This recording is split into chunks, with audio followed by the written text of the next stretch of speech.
Hey everyone, Annette Rader here. I am in the grocery store aisle and I wanted to point out to you some of the protein powders and what are good, what are bad, and how you should make good choices in the store. So I'm just going to show you some of the protein powders, why you should buy them, why you should not buy them, what to look for, because this is an aisle that is growing quickly.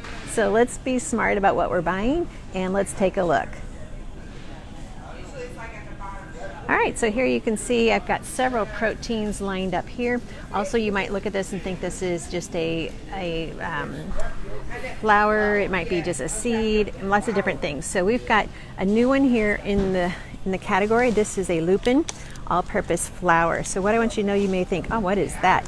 But look at this. It's 22 grams of plant protein per half cup.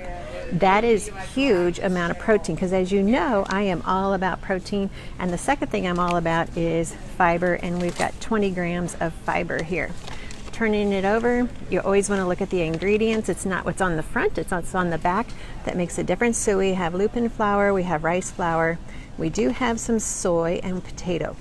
Here we go. Here's the big one, soy flour. If this is not non-GMO, we do not want to buy it. So right there, on the bottom it says non-GMO. So this would still be a good choice. Super high fiber, super high protein. That would be a really good flour right there. Next we have some hemp hearts. So this is more of a seed, but it's still considered a protein. So we've got 10 grams of protein. We've got some omegas. Now realize these omegas were at the time it was processed, not necessarily at the time that you are using it. So don't be spoiled by this because these will go bad. You want to make sure this is sealed very tightly, kept in the refrigerator section. And remember right there, it tells you refrigerate after opening. This is very, very important anytime you have some of these oil seeds, which a hemp seed is. Okay, so just so you know that, but we do have great protein. Let's check the fiber. So not very much fiber in this product. So we're getting protein, but not the fiber. Once again, this has to be refrigerated as soon as you open it. Okay, so coconut protein is very popular, and here's why. 20 grams of protein, and we have 8 grams of fiber. So excellent source, and it is certified organic. Let's check the back though, just to make sure. Organic coconut, organic pumpkin powder, and organic pea powder. So this would be a good choice. Fiber, like I said on the front, has 8 grams. So this would be a really good choice for you to use. Okay, so moving over here, we have some antioxidant fruit and fiber. So this is actually really good because it has some prebiotic fiber in it. It's got vitamins, it's got fiber, it's got protein, and it's got 1,000 milligrams of omega-3.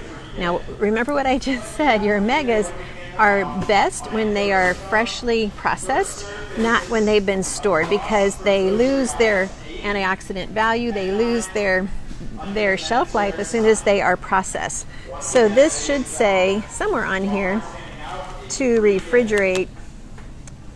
Not seeing it right away, but it should say refrigerator after opening anytime you have omegas. So I wouldn't count this as an omega food, omega in your diet, but I would count it as protein and fiber. So we've got high protein, high fiber. So those are just some of the new flours, the new powders, the new proteins that are on the shelf. And I'm just going to give you some bonus tips here. We also have in this section some xanthan gum. Xanthan gum is being used in a lot of foods nowadays because it is a thickener. It helps give us the elasticity, the baked taste and feel that we're used to with real bread. Because of all of the celiac and the gluten intolerance, this has become very popular. But just so you know, too much of this is not good. This should be used very sparingly. You should not be eating lots of xanthan gum in your diet. A little bit is fine, but not all the time. This is non-GMO, which it would be anyway because it doesn't come from a GMO plant. Okay, so we've covered quite a lot. Let me just share with you a couple other powders that are popping up in front of me. We have some organic kale powder. It says no artificial colors, flavors, preservatives, or sweeteners. So this is extremely good in vitamin A and manganese, as it's stating on the front. It is non-GMO and certified organic. That is very important because kale is extremely hard to grow without the pesticides. And so looking on the back, though, we want to make sure that it really is kale. And that's what it says. It says organic kale powder. But it may contain traces of milk, eggs, cod, salmon, coconut, peanuts, and soy. That's quite a lot.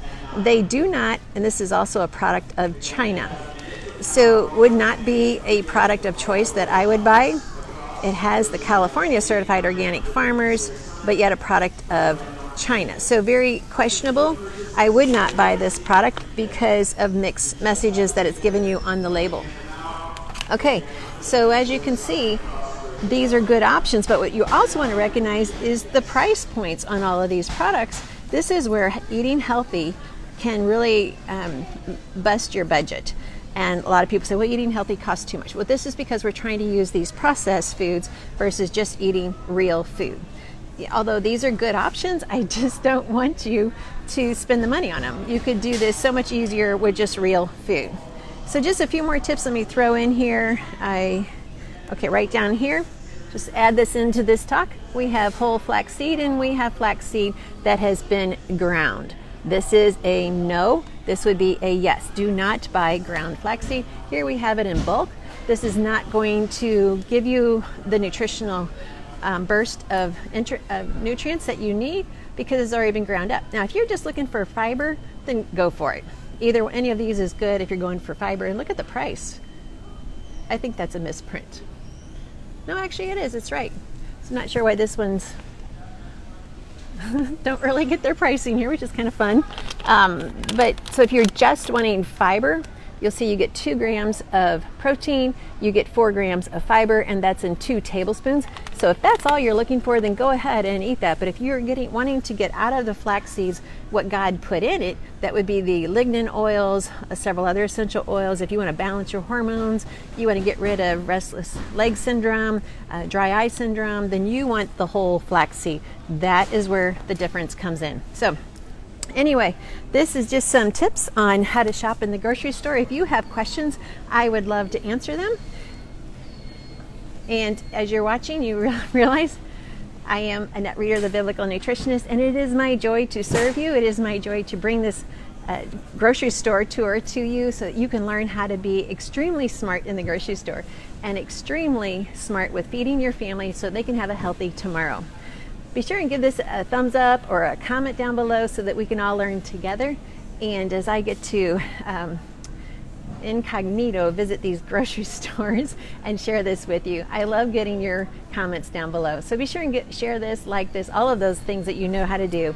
And thanks for watching, and till next time.